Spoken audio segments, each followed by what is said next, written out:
Ako si Yuri. Mula pagkabatay nakakakita na ako ng mga multo. Nasanay na akong makisalamuha sa kanila dahil sa madalas ko silang makita. Walang pinipiling oras. Kahit umaga o tanghaling tapat, ay may nakakasalubong akong multo kahit saan. Hindi naman ako natatakot dahil hindi sila nanakit. Hindi ko rin naman pinapahalatang nakikita ko sila. Nagtrabaho ako sa isang malaking pabrika sa Manila. Sa sobrang laki halos sakop na ito ang isang buong barangay. Halos magdadalawang taon na rin mula nang una akong pumasok dito. Noong iyon ay isa lamang akong reliever sa mga regular nilang empleyado na hindi pumasok o kaya'y kapag kulang silang ng tao. Sa pabrikang pinagtatrabahuhan ko'y madalang akong makakita ng mga kaluluwang ligaw. Kung mayroon mang, madalang ko lang silang makaengkwentro. Mas pinagtutuunan ko kasi ng pansin ang aking trabaho kaysa pansinin sila. Ngunit nag-iba ang ihip ng hangin nang madestino ang aming grupo sa lumang gusali ng pabrikang aking pinapasukan. Hindi na ito ginagamit dahil malayo ito sa iba pang gusali at naging tambakan na lamang ng mga malumang makina at mga raw materials. Unang araw pa lamang ng duty namin sa lumang gusali na iyon ay may kakaiba na akong naramdaman. Hindi pa sila nagpapakita, ngunit naramdaman ko na ang kanilang presensya.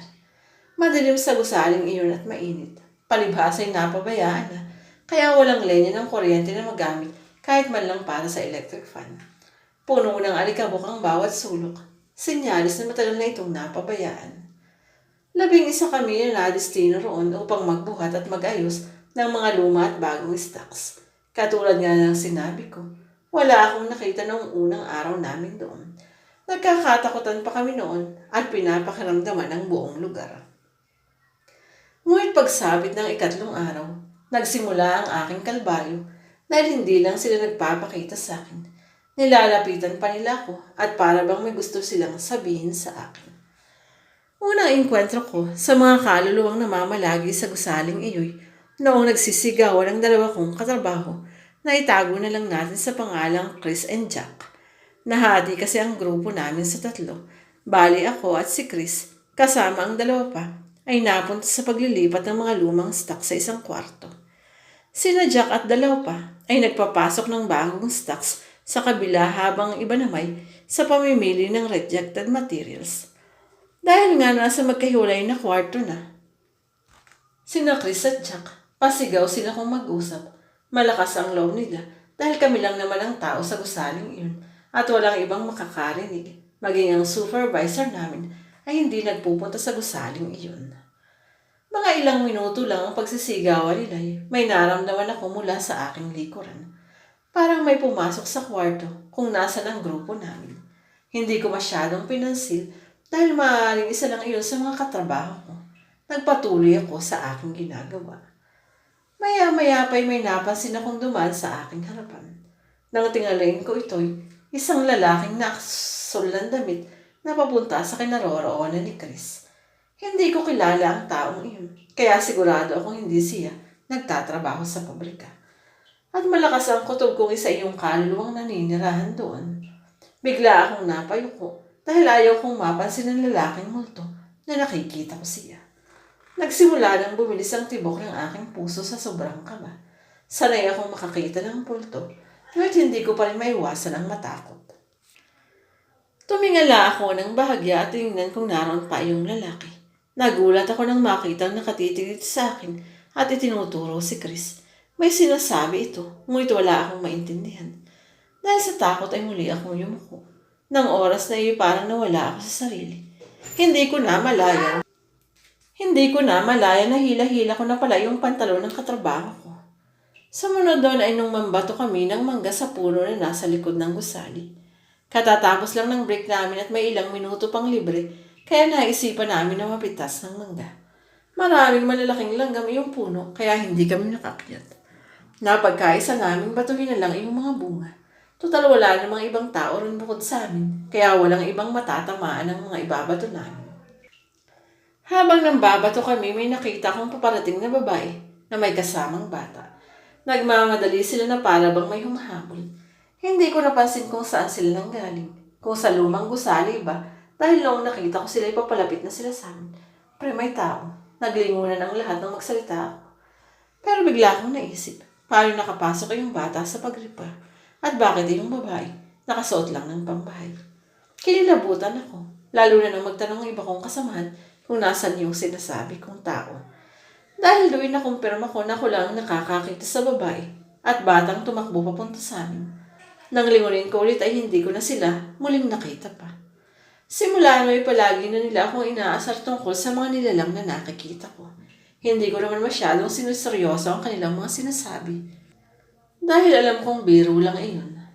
Sumunod na pangyayari noong harangin ako ng isang lalaki habang hila-hila ang raw materials na nakasakay sa isang kariton. Nakayuko ako dahil ako lang mag-isa sa hallway at medyo malayo pa ako sa mga katrabaho ko. Biglang may humarang sa akin kaya napatingala ako kaagad. Laking gulat ko dahil hindi ko naman siya kilala at hindi ko pa nakikita kahit kailan sa trabaho ko. Singkit siya at mataba.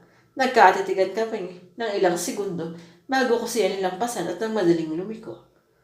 Hindi ko maipaliwanag yung kabang naramdaman ko dahil sa titig na ibinato sa akin ng lalaking multo. Para bang sinasabi niyang umalis kami sa lugar na iyon. Parang mensahe ng isang pagbabanta. Isa pang pangyayaring hindi ko malilimutan ay noong tumalon kami mula sa ikalawang palabag ng gusali dahil sa sobrang takot. Ang simpleng biro ay nauwi sa matinding takot na halos ikasawi ng aming kasamahan. Alam naman natin na hindi mawawala sa isang grupo ang taong mahiling magpatawa. At bilang joker ng grupo, hindi siya nawawala ng hirit upang hindi maging boring ang bawat oras na dumaraan. Itago na lang natin siya sa pangalang Bong. Malayo ang agwat ng edad ni Bong sa amin. Karamihan sa amin nasa mid-20s pa lamang, samantalang say 37 na ang edad. Gayon pa may kasundo namin siya dahil nga sa galing niya sa pagpapatawa. Bandang 3:00 iyon kung kailan lahat kami nakakaramdam ng antok. Sumigaw siya at sinabing hindi siya natatakot sa mga multo. Hinamon pa niya ang mga ito ng suntukan na may kasama pang galaw ni Pacquiao. Noong mga panahon ngayon kasagsagan ng pagkatalo ng pambansang kamo kay Mayweather. Kinakalampag niya yung mga yerong nakatambak sa gilid ng kwarto at hindi tumitigil sa paghamon sa mga multo. Tuwang-tuwa ang ilan sa ginagawa ni Bong dahil hindi naman sila nakakakita at hindi naniniwala sa multo. Pero ng mga oras na yun kabadong-kabado na ako dahil sa posibleng mangyari sa amin. Gusto ko silang pigilan ngunit baka mainis sila sa akin dahil pinipigilan ko ang akin ang kanilang kasiyahan. Ang ginawa ko, niyaya ko si Chris na lumabas muna saglit. Pero bago kami makalabas, ay nagsimula ng magbagsakan ng mga karton na walang laman na nasa itaas na bahagi ng kwarto. Nagkalampagan din ng mga yero kahit hindi na yun kinakalampag ni Bong.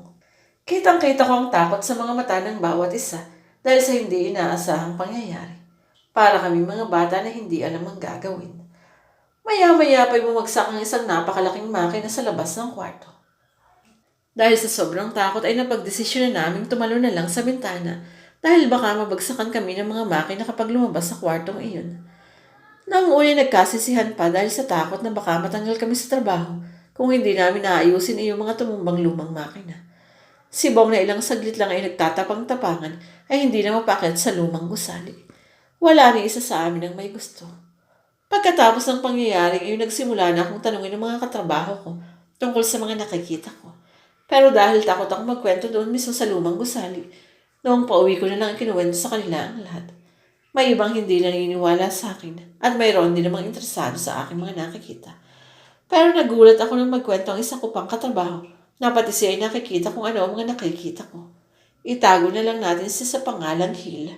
Ayon sa kanya, nung magsabi akong may taong paparating ay tumabi na kagad siya dahil alam niyang kalulungang ligaw ang mga yun. Maging sa loob ng lumang gusali, nakikita niya ang mga naninirahan doon. Ayon sa kanya ay nagalit daw ang mga ito dahil sa kaingayan ng aming grupo. Katulad ko ay araw niya magsalita tungkol sa mga nakikita niya dahil alam niya hindi siya paniniwalaan ng aming mga kasamahan. Isa pa ayaw niyang makasira yun sa aming trabaho. Ngayon ay nalipat na kami at hindi na namin